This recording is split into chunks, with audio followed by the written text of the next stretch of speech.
बिस्मिल्लाहिर्रहमानिर्रहीम नहमदुहु व नुसल्ली अला रसूलिहिल करीम अम्मा बाद फ़अऊज़ु बिल्लाहि मिनश शैतानिर रजीम बिस्मिल्लाहिर्रहमानिर्रहीम। आज के सबक के साथ तजवीदुल कुरान से सजादुर रहमान आसिम आपकी खिदमत में हाज़िर है और सलाम अर्ज़ करता है। आज का हमारा सबक है कअय्यिन फ़कअय्यिन।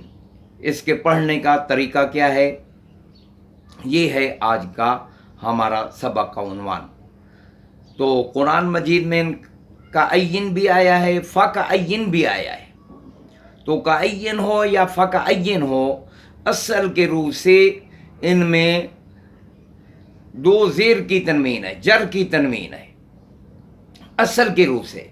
लेकिन कुरान मजीद में चूँकि ये जर की तनवीन नून खफीफ़ा की सूरत में लिखी हुई है, तो वक्फ ताबे है रस्मुल ख़त के कि कलमा चूँकि दोनों कलमे कअय्यिन फ़कअय्यिन दोनों ये नून खफीफ़ा की सूरत में लिखे हुए हैं, इसलिए वक्फ नून पर होगा या पर नहीं होगा।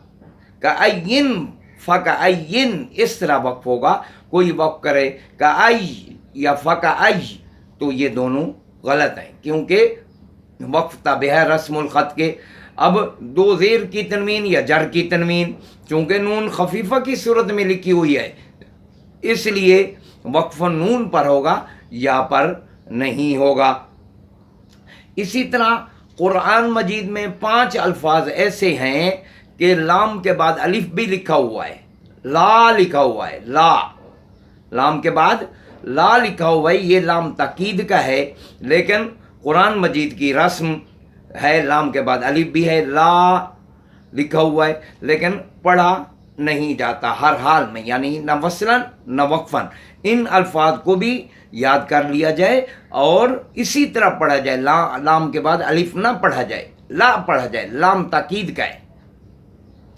तो वो अल्फाज ये हैं, ला इलल्लाहि तुहशरून। कोई पढ़ेगा ला इलल्लाहि तुहशरून तो माना मस्बत से मनफी हो जाएंगे। अल्लाह ताला फरमा रहे हैं मैं हशर के दिन तुम्हें जमा करूंगा।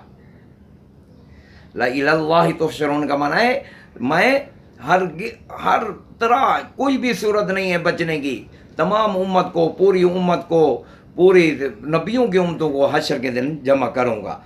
दूसरा लफ्ज़ है वला अव्वउ खिलालकुम। इसी तरह तीसरा लफ्ज़ है ला इलल जहीम। चौथा लफ्ज़ है औला अज़बहन्नहु, ये चौथा लफ्ज़ है। और पांचवा लफ्ज़ है ला अंतुम अशद्दु रहबतन फी सुदूरिहिम, ये पांचवा लफ्ज़ है। इनमें लाम के बाद अलिफ कुरान मजीद में लिखा हुआ है, लेकिन पढ़ा न वसलन जाता है न वक्फन पढ़ा जाता है, इसलिए इसमें अलिफ पढ़ना नहीं है। इन अल्फाज को भी याद कर लिया जाए। इसी तरह बाज़ जगह कुरान मजीद में लिखा हुआ है मलाइही, पढ़ा जाता है मलाइही। यहाँ भी लाम के बाद अलिफ लिखा हुआ है, लेकिन पढ़ा हरगिज़ नहीं जाता। इसी तरह कुरान मजीद में लिखा हुआ है नबाइन, पढ़ा जाता है नबाइन। बा के बाद अलिफ लिखा हुआ है, लेकिन पढ़ा नहीं जाता। इसी तरह सूरह कहफ में लिशैइन पढ़ा जाता है, पढ़ा लिखा हुआ है लिशाइन।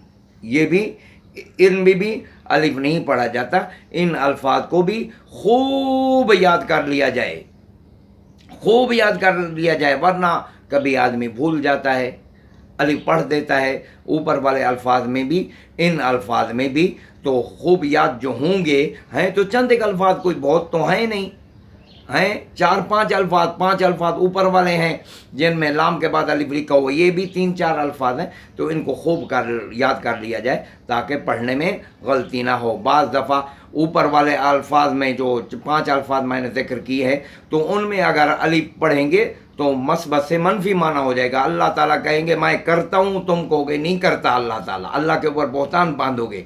और इन अल्फाज में माना जो है ना मोमल हो जाता है, कोई माना ही नहीं बनता। ऐसे ही गलत कुरान मजीद पढ़ना ममनू है, इसलिए कुरान मजीद को सही पढ़ना, तजवीज़ के साथ पढ़ना ज़रूरी है। तो अल्लाह ताला हम सब को اللہ سے دعا ہے اللہ تعالی ہم سب کو قرآن مجید صحیح پڑھنے کی، تجوید کے ساتھ پڑھنے کی توفیق عطا فرمائے اور اخلاص کی دولت سے بھی مالا مال فرمائے۔ وما علینا الا البلاغ المبین۔